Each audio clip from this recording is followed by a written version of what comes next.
po no, at Merry Christmas, Happy New Year sa lahat ng nanonood at nakikinig sa inyo pong programa. Ayan, Doc, unahin po natin, dahil sa nararanasan po nating malamig na panahon ngayong buwan po ng Disyembre at inaasahan, kung hindi nagkakamali si Bombo Jazz, hanggang buwan ng Pebrero, yung malamig na panahon na maaari nating maranasan.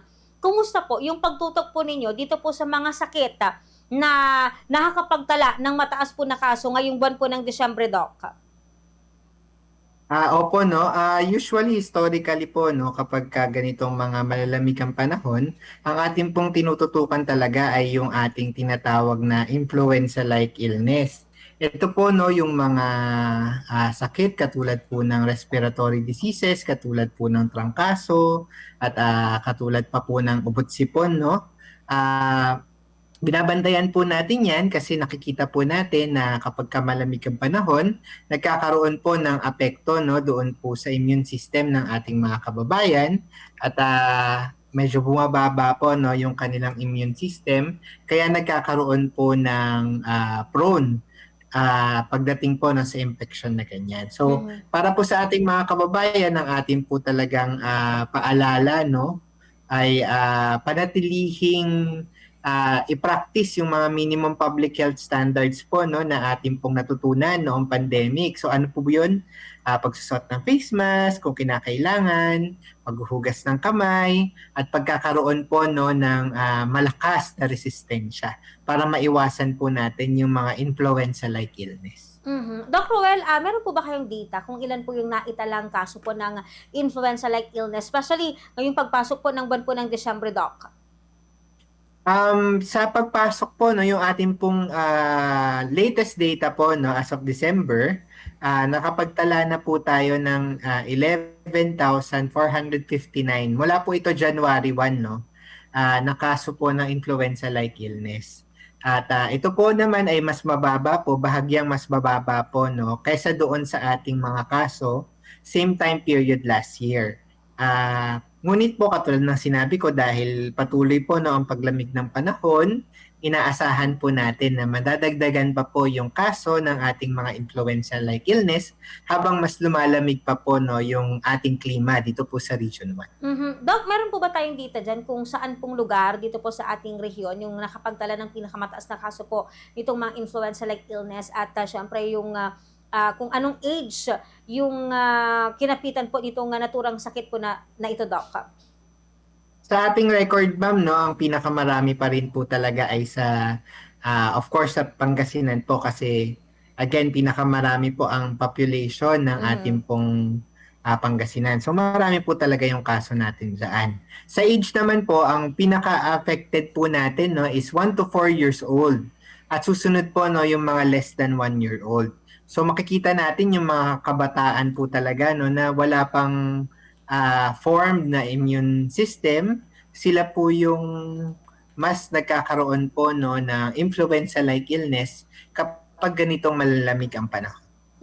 Ayan. Doc, ano nga ba yung mga dapat pong isaalang-alang? Lalo na ngayon kasi 'di ba marami po tayong mga kababayan na nagpupunta sa mga matataong lugar and minsan kahit na umuubo sila, bumabahing po sila without proper po ng pagtatakip po ng ilong, ayun po, madalas na nagiging sanhi para makahawa po sila ng ibang tao, Doc. Yes, ma'am, tama kayo dyan, no? Kaya nga po ang sabi ko kanina, yung mga minimum public health standards na natutunan natin noong panahon ng COVID, dapat hindi na po natin yan nakakalimutan kasi magagamit pa rin po natin yan no, hanggang sa ngayon. So, unang-una po yung pagsusot ng face mask, lalong-lalo na pag pupunta po kayo no, sa lugar kung saan medyo siksikan at hindi po maganda no, yung daloy ng hangin, kailangan po yan para added protection po. Pangalawa no, yung paghuhugas ng kamay at yung kung kaya po yung social distancing, pwede pa rin po natin yan gamitin.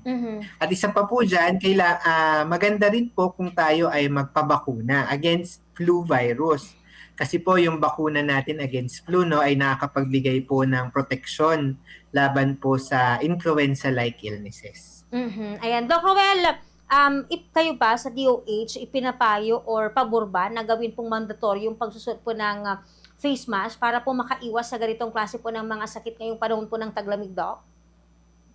Wala naman po tayong ganyang rekomendasyon, no, sa Department of Health. Ang ating pong sinasabi, kung kayo po, no, unang-una, kung may sintomas po kayo ng influenza-like illness, katulad po ng pag-ubo, ng lagnat, o kaya pag-atching po, no, mas maganda kung nasa bahay na lang po tayo at hindi na po tayo lalabas Mhm. para iwas pong makahawa sa iba, no. Pero kung kailangan po talaga na lumabas, magsuot po tayo ng face mask, lalong-lalo na kung makikisalamuha po tayo sa ibang tao, nang sa gayon ay maproteksyonan nyo po, no, hindi lamang yung inyong sarili, kundi yung iba pa pong tao na maaari pong magkaroon ng exposure sa inyo. Mhm.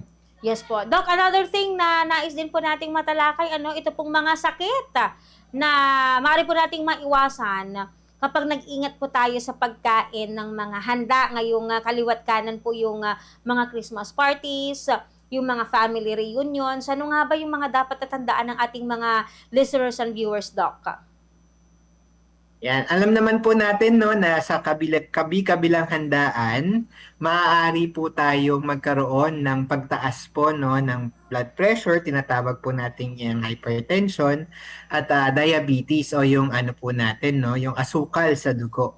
So itong mga ganitong klaseng disease po, no, tinatawag nating lifestyle-related diseases. At tuwing December, kung kailan ano po, no, samot-sari ang handaan, minsan hindi po nakakapagpigil, no, ang ating mga kababayan, kaya yung iba po nagkakaroon ng komplikasyon sa sakit na ito. Isa pa po, kapag hindi masyadong ano po, no, maganda ang pagkaka-prepare ng ating mga pagkain, maaaring magkaroon po tayo ng foodborne illnesses katulad po ng ano po, no, pagkakaroon ng diarrhea at food poisoning. So napaka-importante po, no, sa lahat po ng ating mga handaan, dapat malinis simula po sa pagkaka-prepare hanggang sa pagkakahain sa pagkainan at para iwas po tayo sa food poisoning.